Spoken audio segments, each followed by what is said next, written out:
आज के टाइम पे इंडियन स्टॉक मार्केट के अंदर कम से कम 3,000 से लेके 4,000 या उससे भी ज्यादा म्यूचुअल फंड हैं। तो क्या वो सारे के सारे फंड आपके पोर्टफोलियो के लिए सही हैं? The answer is no. अगर आप लोग भी बिना सोचे समझे किसी फंड के अंदर अपना पैसा इन्वेस्ट कर दे रहे हो, तो भाई लॉन्ग टर्म में आपका हो सके कि ज्यादा ग्रोथ नहीं होगा। आपका जो विजन है, जो गोल है, आप सोच रहे हो कि मैं ये कर लूंगा, एसआईपी करके वो कर लूंगा, तो सब धरा का धरा रह जाएगा। ऐसा कुछ भी नहीं होने वाला है। इसीलिए आज मैं आपको बेस्ट ऐसे ऑप्शन बताने वाला हूं जिससे कि आप लोग चूज कर सकते हो अपने लिए बेस्ट म्यूचुअल फंड। क्योंकि आज के टाइम पे लोग क्या कर रहे हैं, यूट्यूब देख लेते हैं, इंस्टाग्राम रील्स देख लेंगे, और क्या करेंगे, किसी दोस्त का सजेशन ले लेंगे और उस फंड के अंदर अपना पैसा लगा देंगे। भाई साहब, जब आपका पैसा है तो आप दूसरे से सजेशन क्यों ले रहे हो? आप अपनी खुद की भी स्ट्रेटेजी यूज करो ना भाई साहब। क्योंकि मार्केट में अगर मैं आपको बताऊं, यहाँ पे स्क्रीन पे देखिए, यहाँ पे ऐसे बहुत सारे फंड हैं। अब देखिए, अब जैसे मिड कैप के अंदर बहुत सारे फंड हैं। क्या ये सारे के सारे फंड सही हैं आपके पोर्टफोलियो के लिए? वही अगर बात करूं यहाँ पे स्मॉल कैप की, लार्ज कैप के अंदर, तो क्या ये सारे के सारे फंड आपके लिए पोर्टफोलियो के बेटर ऑप्शन हो सकते हैं? देखिए स्क्रीन पे, ऐसा नहीं होता है। ऐसा बिल्कुल भी नहीं होता है। क्योंकि अगर आप लोग पैसा लगा रहे हो, एसआईपी कर रहे हो, तो भाई साहब ये आपका एक मोरल रिस्पॉन्सिबिलिटी है कि आप लोग अपने तरीके से फंड को चूज करो। कैसे चूज करना है आज मैं आपको बताने वाला हूं, ध्यान से देखिएगा। तो दोस्तों, अगर आज के टाइम पे मैं बताऊं, तो आज के टाइम पे अगर किसी को फंड चूज करना होता है तो क्या करेगा? लार्ज कैप के अंदर, मिड कैप के अंदर, स्मॉल कैप के अंदर, फ्लैक्सी कैप के अंदर अपना पैसा इन्वेस्ट कर लेता है। ठीक है, बिना किसी वेल रिसर्च के, बिना किसी वेल रिसर्च के। और होता क्या है, जब उसका एक मतलब कि टाइम हो जाता है, मेच्योरिटी जब आ जाती है 10 साल, 15 साल, 20 साल बाद, तो भाई साहब पता चलता है कि पैसा तो बढ़े ही नहीं। पैसा किस लिए नहीं बढ़े? क्योंकि भैया आंख पे पट्टी बन करके इस फंड के अंदर पैसा लगाया गया था। जी हाँ दोस्तों, ऐसा ही होता है। अब यहाँ पे क्या हो सकता है दोस्तों, आप सोचो, आज के टाइम पे सबसे बड़ी गलती जो लोग क्या करते हैं, यूट्यूब, सोशल मीडिया पे अपना म्यूचुअल फंड चुन लेते हैं। कहीं कहा जाता है कि फंड ने पिछले 40 साल के अंदर इतना रिटर्न दे चुका है, तो इन सब चक्करों को देखकर लोग क्या करते हैं, फटाफट फटाफट उस फंड के अंदर पैसा लगा लेते हैं। ऐसा नहीं करना चाहिए। अगर आज एक साल पीछे किसी फंड ने 40%, 50% का रिटर्न दे दिया, तो गारंटी नहीं है कि आने वाले टाइम में वो 40%, 40%, 50% का रिटर्न देगा ही देगा। ये कोई मतलब कि तुक नहीं हुआ। हो सकता है कि भैया आप जैसे सिल्वर के म्यूचुअल फंड को देख लो, सिल्वर के ईटीएफ्स को देख लो। अभी जब सिल्वर की हाइप चल रही थी, मार्केट धड़ाधड़ धड़ाधड़ धड़ाधड़ ऊपर जा रही है, 200%, 300% का करेक्शन, मतलब कि ऊपर जाने को दिखा। और आज के टाइम पे कहां है, सारे के सारे नीचे पड़े हुए हैं, सारे के सारे। तो इसीलिए लॉन्ग टर्म के लिए अगर आपका वो विजन है, तो आपको बेस्ट स्ट्रेटजी यूज करना चाहिए। सबसे पहला स्ट्रेटजी क्यों क्या होना चाहिए आप लोगों के लिए? सबसे पहले आप लोग अपना गोल या अपना विजन चूज करो कि आप लोग एसआईपी क्यों कर रहे हो। बच्चे की पढ़ाई के लिए, घर खरीदने के लिए, रिटायरमेंट के लिए, वेल्थ क्रिएशन के लिए। और गोल आपका 10 साल या उससे ज्यादा होना चाहिए। तब जाके आप लोग इक्विटी म्यूचुअल फंड आपके लिए बेटर ऑप्शन हो सकता है। आपको अपना गोल क्लियर करना पड़ेगा, आपका विजन, आपका लक्ष्य क्लियर होगा, एंड देन आप लोग अपनी इन्वेस्टमेंट कर सकते हो। उसके बाद दोस्तों क्या है, यहाँ पे स्टेप 2 क्या है, अपनी रिस्क कैपेसिटी को समझो। हर व्यक्ति की रिस्क की क्षमता जो है वो अलग अलग होती है, हर बंदे की। और दूसरी स्ट्रेटेजी दोस्तों क्या है, यहाँ पे अपनी रिस्क कैपेसिटी को समझो। अब हर बंदे की जो रिस्क एपेटाइट होती है वो अलग अलग होती है। मेरी अलग है, आपकी अलग होगी, वो आपकी किसी और की अलग होगी, सबकी अलग अलग होगी। अब होता क्या कि अगर मार्केट 20% गिर जाता है और आप घबरा जाते हो, तो भैया आपको यहाँ पे स्मॉल कैप के अंदर अपना पैसा नहीं लगाना है। जी हाँ दोस्तों, 20%, 30% अगर मार्केट गिरी और आपको लगता है अरे यार स्मॉल कैप के अंदर है, मेरा पैसा डूब गया, तो भाई साहब स्मॉल कैप के अंदर अपना पैसा मत लगाओ। लार्ज कैप भैया यहाँ पे क्या होता है, कम रिस्क होता है। अगर लार्ज कैप का फंड देखा जाए, तो यहाँ पे देखिए मैंने लार्ज कैप का फंड ओपन किया हुआ है। ये जितने भी फंड आपको स्क्रीन पे दिख रहे हैं, ये लार्ज कैप कैटेगरी के फंड है। अब यहाँ पे क्या हो सकता है, यहाँ पे रिस्क कम होता है। रिस्क यहाँ भी होता है, बट यहाँ पे रिस्क कम होता है। वही देखिएगा मिड कैप के अंदर, जैसे फ्लेक्सी कैप है, यहाँ पे बहुत मीडियम रिस्क होता है। ज्यादा रिस्क होता है क्या है, मिड कैप के अंदर, स्मॉल कैप फंड के अंदर यहाँ पे ज्यादा रिस्क होता है। निवेश अपनी आसानी से और रिस्क कैपेसिटी के हिसाब से अपना इन्वेस्टमेंट स्टार्ट कर सकते हैं। हर बंदे को अपना रिस्क एपेटाइट पता होना चाहिए कि मैं कहां तक लॉस को झेल सकता हूं, रिस्क कहां तक ले सकता हूं। ठीक है, उसके बाद लॉन्ग टर्म का विजन तो आपका होना ही होना चाहिए। लॉन्ग टर्म के लिए आपको मार्केट में आना ही पड़ेगा।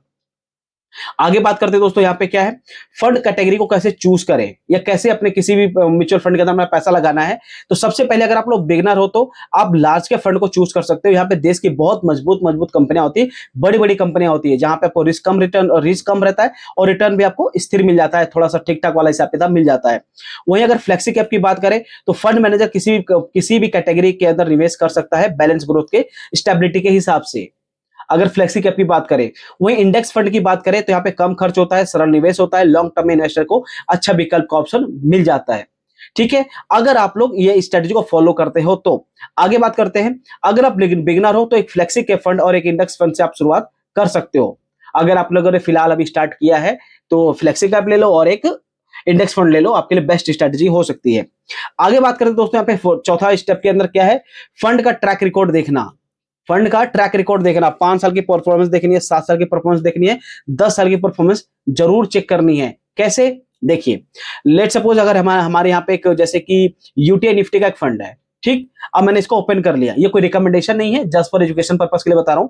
देखिए, अब यहाँ पे 3 साल का रिकॉर्ड दिख रहा है, 18% का रिटर्न है। 5 साल के अंदर कितना है? 12% का रिटर्न है। और जब से फंड स्टार्ट हुआ तब से लेकर कितना है? 12%, 0.73% का रिटर्न है। ठीक है, तो ये आपको पूरा ग्राफ देखना है, इसका रिटर्न देखना है। उसके बाद मान के चलिए अगर किसी और फंड के बारे में आपको मैं बताऊं तो जैसे कि यहाँ पे देखिए बंधन स्मॉल कैप फंड है। अब इस फंड ने देखिए 3 साल के अंदर कितना रिटर्न दिया? 28% का रिटर्न दिया है। 5 साल के अंदर दिया है 21% का रिटर्न। और जब से फंड स्टार्ट हुआ तब से लेकर कितना? 30% का ज्यादा का रिटर्न दिया है। तो ये आपको पूरा ट्रैक रिकॉर्ड चेक करना है किसी भी फंड का। चलिए आगे बात करते हैं। सिर्फ 1 साल का रिटर्न देख के आपको निवेश नहीं करना है। जी हाँ दोस्तों, ध्यान रखिएगा, 1 साल का निवेश देख के आपको रिटर्न देख के निवेश नहीं करना है। जो लंबे समय में अच्छा परफॉर्मेंस दे रहे हैं उस फंड आपका लिए बेहतर ऑप्शन हो सकता है। चलिए आगे बात करते हैं दोस्तों, यहाँ पे एक्सपेंस रेशियो, ये बेस्ट ऑप्शन हो सकता है। Expense ratio, expense ratio, expense ratio. लोग क्या करते हैं, ऐसे बहुत सारे फंड हैं जिनका एक्सपेंस रेशियो 1%, 2% के आसपास का है और वो गलती से उसके अंदर अपना फंड पैसा लगाना स्टार्ट कर देते हैं। अब होता क्या है, एग्जाम्पल देखिए, जैसे कि बंधन स्मॉल कैप फंड है, इसका एक्सपेंस रेशियो कितना है? 0.69% है एक्सपेंस रेशियो। अगर इसका एक्सपेंस रेशियो 1%, 2% के आसपास होता तो क्या होता? यानी जिस तरीके से आपका पैसा ग्रो किया है 20 साल के अंदर, 30 साल के अंदर, वैसे एक्सपेंस रेशियो में आपका पैसा 1%, 2% के हिसाब से खा जाएगा। ये ध्यान रखे चलिएगा, पैसे की वैल्यू खत्म कर देता है वो। 1%, 2% बहुत बड़ा नंबर होता है। तो एक्सपेंस रेशियो जितना कम हो उतना बेटर ऑप्शन आपके लिए हो सकता है।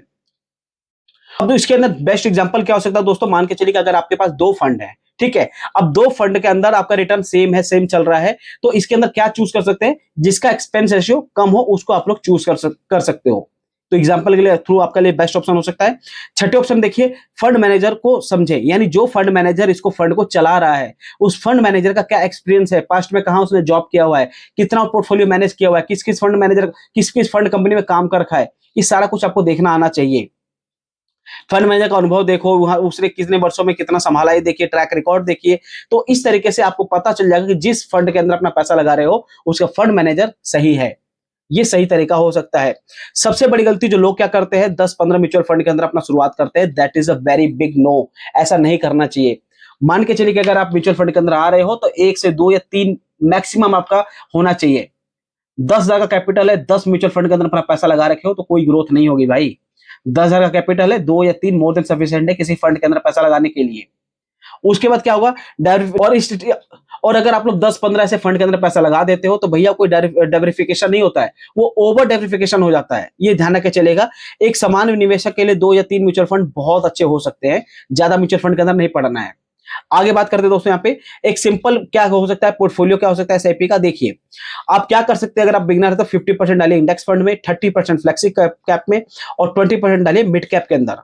ऐसे आपका पोर्टफोलियो जो है बैलेंस रहता है और लॉन्ग टर्म में आपको एक फाइनेंशियल स्टेबिलिटी बनी रहती है। उसके बाद एसआईपी में सबसे महत्वपूर्ण बात क्या है देखिए ध्यान से, सही म्यूचुअल फंड को चुनना बहुत जरूरी है, लेकिन उससे भी ज्यादा है कंसिस्टेंसी। यानी आज एसआईपी लगाए 2 साल बाद बंद कर दिया तो ऐसा नहीं चलेगा। आज एसआईपी लगाए हो, 5 साल भी लगाए हो, 10 साल 15 साल भी लगाए हो, दिस इज कॉल्ड कंसिस्टेंसी। और कंसिस्टेंसी जहां पे आ जाता है वहां पे आपका पैसा बनेगा ही बनेगा। उसके बाद दोस्तों निष्कर्ष क्या है पूरा ओवरऑल वीडियो का जो हम लोगों ने बात यहाँ पे क्या है, तो म्यूचुअल फंड चूज करते समय याद रखना, गोल तय करना है, अपने रिस्क को समझना है, सही स्ट्रेटजी यूज करना है, लॉन्ग टर्म परफॉर्मेंस को देखना है, एक्सपेंस रेशियो को इग्नोर नहीं करना है, उसको भी जरूर चेक करना है, ज्यादा फंड लेने से बचना है, 2 या 3 फंड आपके लिए बेटर ऑप्शन हो सकता है। और ये सारी जो बातें जरूरी हैं एसआईपी को लॉन्ग टर्म में चलाने के लिए। अगर आपको लगता है तो स्क्रीनशॉट भी लेके बीच में रख सकते हैं, कहीं पे भी अगर आपको जरूरत पड़े तो। आगे बात करते हैं दोस्तों, अब याद रखिएगा यहाँ पे परफेक्ट म्यूचुअल फंड खोजने से बढ़िया है कि आप जितना जल्दी स्टार्ट कर सकते हैं, ये बेटर ऑप्शन हो सकता है। अब मान के चलिए कि कोई एक बंदा है वो 25 साल की उम्र है, कोई एक बंदा है जिसकी 45 साल की उम्र है, तो ज्यादा पैसा किसका बनेगा? 25 साल वाले का बनेगा, क्योंकि उसने कम टाइम में कम पैसे से अपने एसआईपी स्टार्ट कर दिया। और अगर 45 वाला बंदा है 50,000 की एसआईपी करेगा ना, तब कहीं जाकर उसको बीट करेगा जो 10,000 की एसआईपी कर रहा था, जो 15,000 की एसआईपी कर रहा था। तो देयर इज अ मतलब कि एज का बहुत ज्यादा डिफरेंस होता है। जितनी कम समय में किया जाए उतना बेटर ऑप्शन हो सकता है। तो बस यही दोस्तों ओवरऑल हिसाब किताब, जहां पे हमने बात किया कि आपको एसआईपी कैसे चूज करनी चाहिए। आई होप मेरे द्वारा दी गई जानकारी से आप सेटिस्फाइड होंगे। बाकी दोस्तों और भी आपका कोई डाउट, कोई शंका, कोई परेशानी है, कोई पोर्टफोलियो में आपका फंड है जो ग्रो नहीं कर रहा है, तो कमेंट कर दीजिएगा, मैं चेक करके आपको रीच आउट कर लूंगा और आपको सजेस्ट भी कर दूंगा, कोई दिक्कत नहीं है।